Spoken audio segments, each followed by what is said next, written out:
My name is Joe Ambriz, A-M-B-R-I-Z, with the Harris County Sheriff's Office, captain with the Harris County Sheriff's Office. What we have here today at Settlers Bridge apartment complex is the Sheriff's Office received a call about 4 p.m. regarding some shots fired. Our patrol units responded to the scene, and as soon as they arrived on the scene, they discovered two black males who had been shot, and don't know their exact age or identity at this point. That's part of the investigation. But the details as we know them are preliminary, and as we know them right now is that there were some occupants inside of an apartment on the third level of this complex, and there was the two males that arrived or had were at the scene, and there were some shots fired by one of the occupants inside of the apartment. The two males then were on the stairs and down on the ground, and crime scene unit is here, homicide is here. It's an ongoing investigation right now, but we do have two deceased males as a result of this. And they're the would-be robbers. So that's part of the investigation. It's part of the information is that there was a robbery going on, but we're going to get to the bottom of that. And did they make it inside the apartment? That's at this point we don't have that fact. We're interviewing all the witnesses that were here at the scene, but I expect that we'll get to the bottom of those details. And there were two men inside the apartment, separate from these two, correct? That is correct. There were a total of 4 occupants inside the apartment, and the two males, not including the two males that were shot. We do have the area secluded as a crime scene.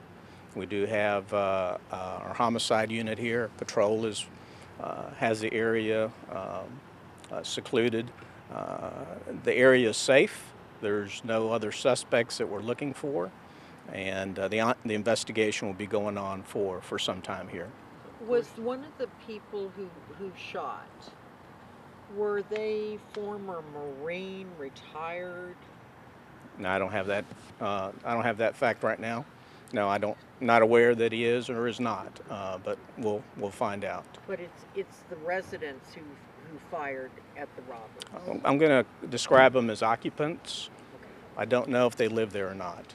Were there any weapons found on the two men? There were 2 weapons recovered on the scene, and the occupant that shot also has a weapon. And approximate age on the deceased? On the deceased, they're in the 20s. Obviously, we'll have to wait until they get identified to find out exactly how they are. And one was transported to what hospital? The Woodlands, Hermann, and he's deceased, and then we still have one here. Did they take anything? We're still investigating that part as well. Let me see. Okay, so you don't know at this point if why did the 4 occupants inside the apartment feel threatened? Well, the 2 of the males had guns, and the occupant had a gun as well, and that's what we know at this point. So we're going to continue the investigation here, but I did want to come out and give you the information that we have at this point. Once we get additional details, then that information will be put out through our media relations department. One last question on my end. Sure. Did the shooting take place inside the apartment or outside in the stairwell? That's part of the investigation. I mean, we're trying to establish exactly where the shooting took place, but needless to say, it was at or around the apartment. Whether it was inside or outside, we'll get to those facts as well. All right. Thank you very much. Thank you. Okay.